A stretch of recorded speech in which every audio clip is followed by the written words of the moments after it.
Voix de la Lionne, je vais vous présenter la nouvelle intitulée Pourquoi tu me fais ça? Attendez d'abord. Ok. Ah, là, je suis plus à l'aise. Je disais, aujourd'hui, dans les incroyables histoires de la Lionne, je vais vous présenter la nouvelle intitulée Pourquoi tu me fais ça? Composée principalement de 5 chapitres.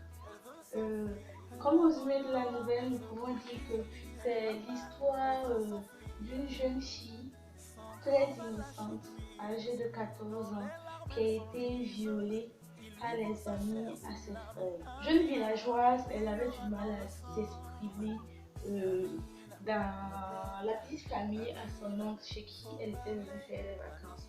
Étant donné que son violeur l'avait menacé de mort, elle a préféré garder le silence malgré son intense souffrance, juste parce qu'elle avait peur.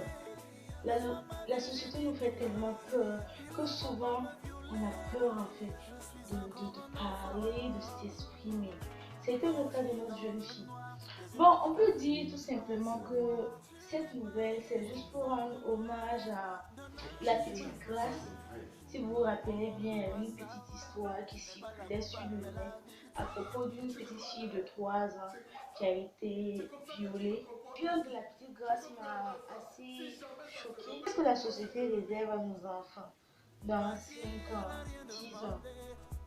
Parce que c'est vraiment horrible. En plus de Grâce, il y a aussi des jeunes filles qui ont été simplement violées, même par les membres même de leur famille. Et à cause de ça, on leur demande de garder le silence. Je voulais juste dire que la nouvelle, pourquoi tu me fais ça, c'est genre pour rendre un petit hommage à toutes ces filles violées, ces enfants violés dans le monde, qui refusent en fait de parler, qui gardent le silence tout en souffrant.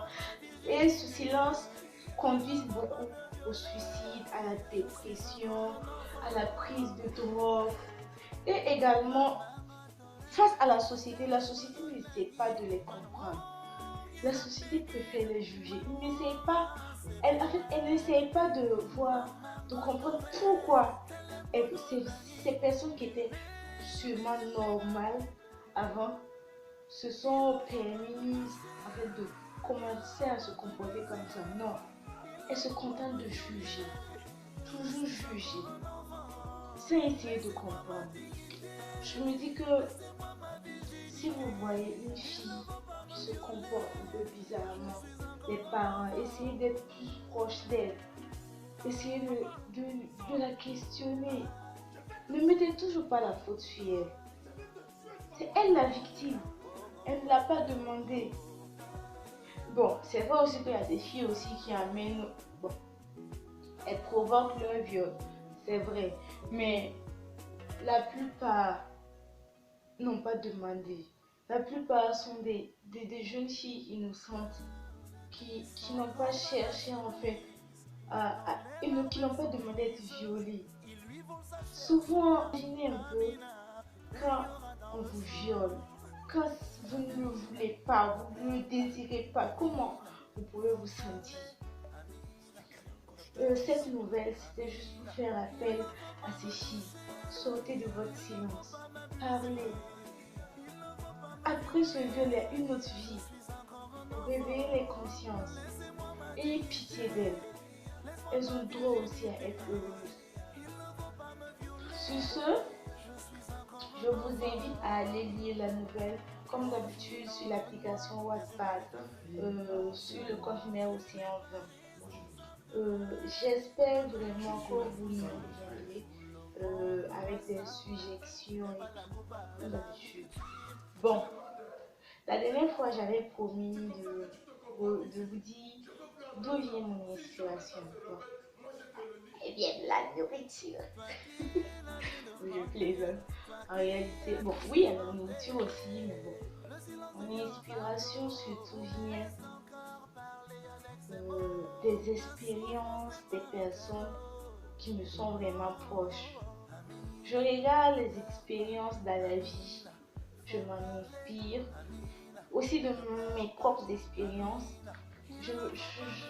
en fait, je me mets à la place des personnes en fait qui vivent ce que j'écris.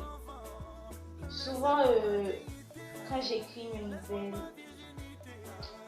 je pleure, vous voyez, je coule des larmes parce que moi-même quand j'écris, ça me touche. Il y a beaucoup qui m'ont dit oui, Princesse, comment tu fais quand tu écris, ça touche et tout. En réalité, c'est juste ce qui est au fond de moi que je vous fais ressortir à travers mes livres. Il y a le fait aussi que j'ai beaucoup lu des livres de plusieurs auteurs. Et bon, il y a tout ça. Et la lecture pour moi, c'est une passion. Je vous encourage aussi à toujours me donner vos avis, vos suggestions et tout. Parce que ça, on ne peut pas avancer seul. Il faut vraiment l'aide des autres pour pouvoir avancer. On dit que seul on avance, mais ensemble on avance vite et mieux. Donc, merci vraiment pour tout ce que vous faites pour moi, pour vos abonnements à ma chaîne YouTube, Les Incroyables Histoires de la Lionne, et également sur mon compte Wattpad. J'espère vraiment ne pas vous décevoir. Merci, que Dieu vous bénisse. Et bisous, je vous aime trop comme ça. Il ne faut pas me toucher, il ne faut pas m'abuser.